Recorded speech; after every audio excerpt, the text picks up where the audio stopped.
Salut à tous. Alors, on entend souvent les partisans nationalistes français dire la France aux Français. En tout cas, c'est l'image qu'on en a. Et je pense que ça fait pas vraiment de débat, puisque la France aux Français, c'est un peu comme de dire la Chine aux Chinois ou la Palestine aux Palestiniens. Par contre, la question à se poser, c'est finalement, qu'est-ce qu'un Français?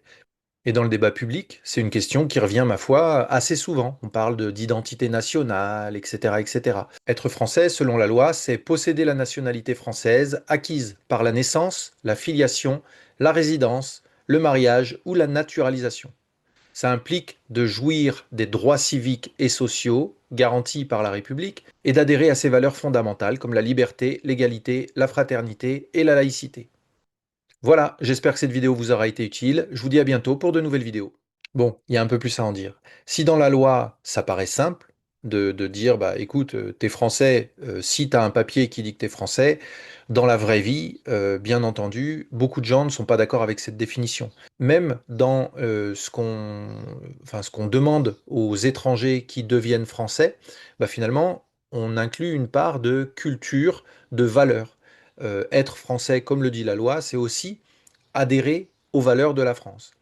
Des valeurs de la France, c'est assez intéressant puisque finalement, on peut se dire qu'elles ont changé au fur et à mesure des années. J'aime bien cette notion de français de souche parce que quand on y réfléchit un peu, une souche, c'est constitué du reste du tronc d'arbre, mais en dessous, en fait, il y a tout un tas de racines. Et ces racines, elles ne sont pas uniques, il n'y a pas une racine. Et donc finalement, cette souche, ce seraient les différentes racines du peuple. Et cette identité, qu'on estime qu'elle soit ethnique ou culturelle, finalement, elle s'est construite au fur et à mesure des années avec les mélanges et les arrivées successives de vagues de population. Dès l'âge de bronze, vers 2200 avant Jésus-Christ, les Indo-Européens sont venus des steppes et arrivent sur le territoire. Ce sont les ancêtres des Celtes qui s'installent peu à peu en Gaule. Vers 800 avant Jésus-Christ, les Celtes, qu'on appelle aussi les Gaulois, occupent tout le territoire. En 52 avant Jésus-Christ, Jules César conquiert la Gaule qui devient romaine. Pendant plusieurs siècles, les Gaulois se mélangent aux Romains et on parle de Gallo-Romains. Au 5e siècle, après la chute de Rome, arrivent les Francs, un peuple germanique. Ils fondent un royaume, le royaume des Francs, ancêtre de la France.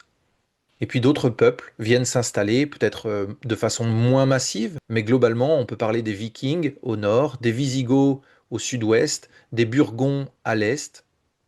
Tous ces peuples se mélangent, la langue évolue, la religion chrétienne s'impose, et peu à peu, une identité française se construit. Après, cette identité, elle est multiple. Il y a des cultures régionales qui restent fortes aujourd'hui encore. On peut parler des Bretons, mais il y en a d'autres.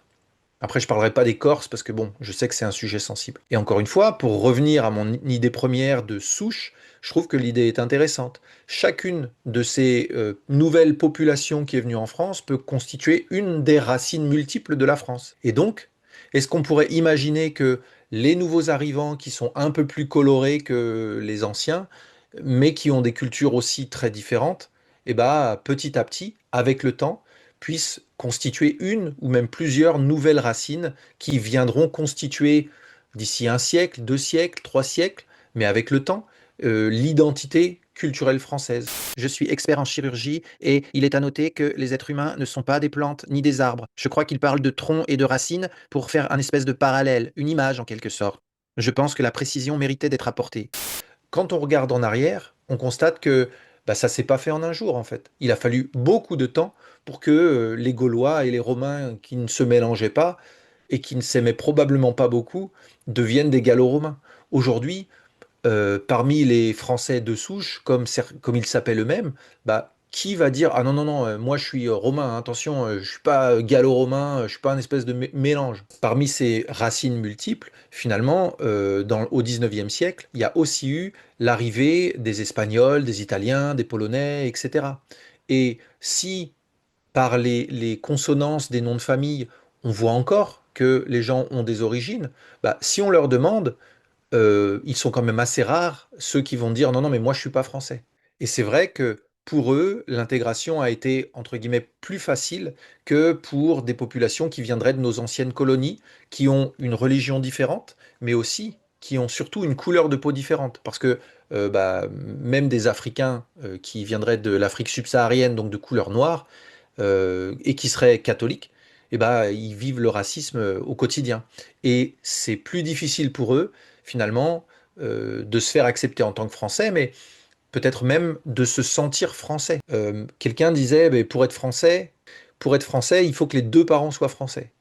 Mais ça met de côté une grande partie de la population française, qu'elle soit colorée ou pas, d'ailleurs. Aujourd'hui, même si les statistiques ethniques sont interdites en France, on estime que c'est 10% de la population qui a un de ses deux parents d'origine extra-européenne, enfin au moins un.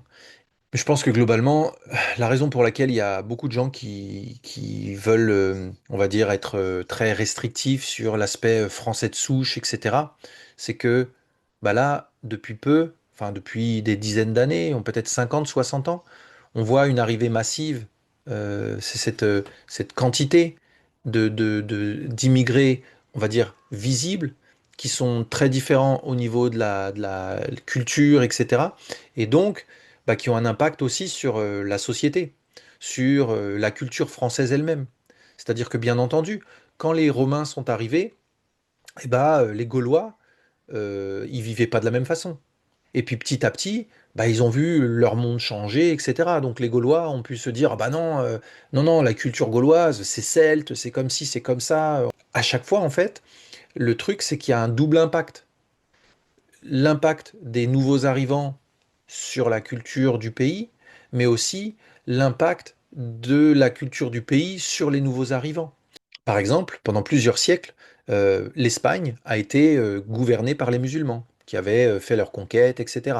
Et puis, je sais que la petite anecdote que je trouve intéressante, c'est qu'à un moment, les royaumes européens chrétiens avaient décidé de reprendre l'Espagne. Et donc, le royaume al-Andalus, là, enfin, l'Espagne musulmane, avait décidé de faire appel aux musulmans du Maghreb pour venir l'aider à maintenir sa présence en Espagne. Et en fait, ce qui s'est passé, c'est que les musulmans d'Afrique du Nord, quand ils sont arrivés en Espagne, ils se sont dit, mais c'est quoi ces gens qui ne respectent pas l'islam tel qu'il doit être, en fait, qui ne sont pas rigoureux dans leurs pratiques, etc. Parce que bah, de l'islam ancien, la population s'était mélangée, les mœurs avaient été différents.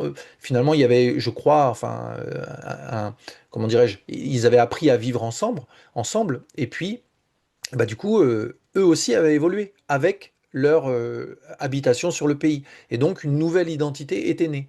Et donc ça, je pense que malgré qu'il y ait une peur, bah, et puis un rejet de certaines personnes de ces nouveaux arrivants avec une culture différente, et bah avec le temps, et il faut laisser le temps au temps, je pense que une nouvelle culture pourra se créer et on pourra apprendre à se connaître et à vivre ensemble. Et puis une fois qu'on apprend à se connaître, à vivre ensemble, bah finalement les gens se mélangent, il y a des mariages mixtes qui se font et donc bah, une nouvelle racine vient de se greffer à la France et à l'identité française.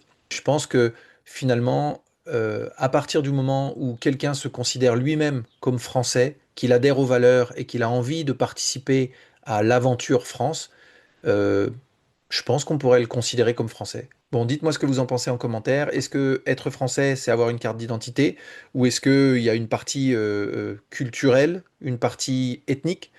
Est-ce que la France ou l'idée qu'on peut se faire d'un français peut évoluer? Laissez-moi un like si vous avez aimé la vidéo et abonnez-vous pour m'encourager à faire plus de vidéos et je vous dis à bientôt.